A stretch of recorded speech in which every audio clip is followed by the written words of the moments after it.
All right, I got the FRF 165 flail mower by Ironcraft back, and what they did was in the previous video, before I took it to the shop, I showed you where there was a hairline crack here and a hairline crack over here, and so they welded those up pretty good, and they replaced the stand here that I had lost, this little jack stand, and then they replaced not only the missing hammers, but they replaced all the hammers. Of course, as I showed you in my previous video, you know, the bolts actually had snapped off and the hammers gone. So I think that's what kind of beat my roller up here a little bit, was those things coming loose and then flying off. You know, it does have locking nuts. Of course, what I'm going to do is probably going to, and this is some advice to you. A couple things right here that I learned when I took this over. One, when these come to the dealers, they don't come together. They're in parts. So it's put together at the dealership. Well, just like it would be if it was shipped to your house, it would come in a shipping crate, and it would be, you know, in parts. And so when they put this stuff on, you know, again, stuff can get missed.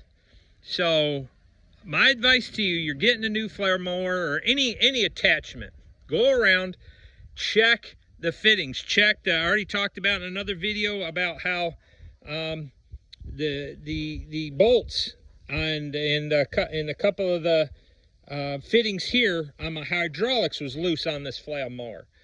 So best suggestion, go around, test them, run it once, then go back, test them again. With this, I'm going to run it once, and then I'm going to look, I'm going to test. It looks like these are all pretty tight, but the one thing that I would have done if I'd have been Ironcraft is, with these bolts, I'd have made them just a little bit longer, so not only could I have a locking nut on there, but a locking washer, just to make sure it was on there good and tight. Don't have to worry about it. Again, that's just me. You might say, oh, that's overkill, Philip. You don't need that. You know, a locking nut is good enough, and maybe it is, but again, after experiencing that coming off, and it could have been they just weren't tightened down enough to begin with. So again, I might even, before I even go and cut, I might test every one of these. It's going to take some time, and just make sure they're real tight. Another thing that I would suggest doing, especially if you've got an Ironcraft or something like this, these jack things right here, take them off. Do not run it out in the field or in the woods, or wherever you're going to be using this thing with these things on, because, and I still don't know how it happened, but what happened to me is that came out, then that worked out, and then that is somewhere back in there somewhere, and it's gone. Then you're replacing it. Plus also, I probably, because it's in front, probably ran over it, and that's probably some other damage that the flail mower took, probably, you know, to the hammers that were on there, and it might be, you know, some dents that are in there was from that. So that would be my suggestion there. Of course, as I showed when I was taking this off, and again, another suggestion, mark your hydraulic hoses. So that way, you know, when you put them back on, it's a lot easier. You don't, no guesswork. You don't have to worry about your memory. Just like I heard when I was in school, better a short pencil than a long memory. You know, you write stuff down, you always have it. So I did mine 1, 2, 3, 4. I just had bits of tape on there. So that way I know what goes where. Makes life a lot easier. Putting this on, no guesswork. I started doing that because the first time I took this off, I thought, oh yeah, I'll remember how this goes, and I didn't.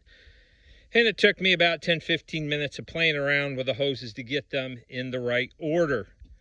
So, but anyway, again, just want to give a shout out to Q's Power Equipment over there in Newark. They're over there on Welcher Road, Newark, New York. Did me right. None of this cost any money. I didn't get charged for it. They didn't charge me for the welding. Ironcraft covered the hammers. They wouldn't cover this because they said, well, you know, there's some dents in there. And again, I do have rocks back there. So they were, you know, in their mind, you know, them cracks were nothing to worry about or were caused by that. But they went ahead and welded that for me. Didn't charge me nothing.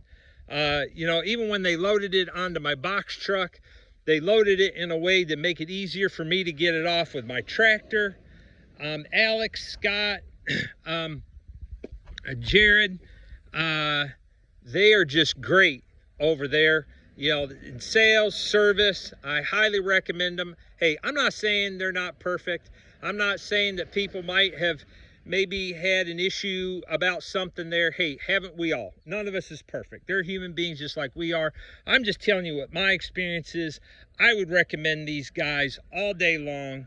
So anyway, I've got to get back to work. I've got some more work here to do on this house to get it ready. Got a guy coming to put siding on. I got some siding on the other side of the house that's got to get ripped off before he comes Monday.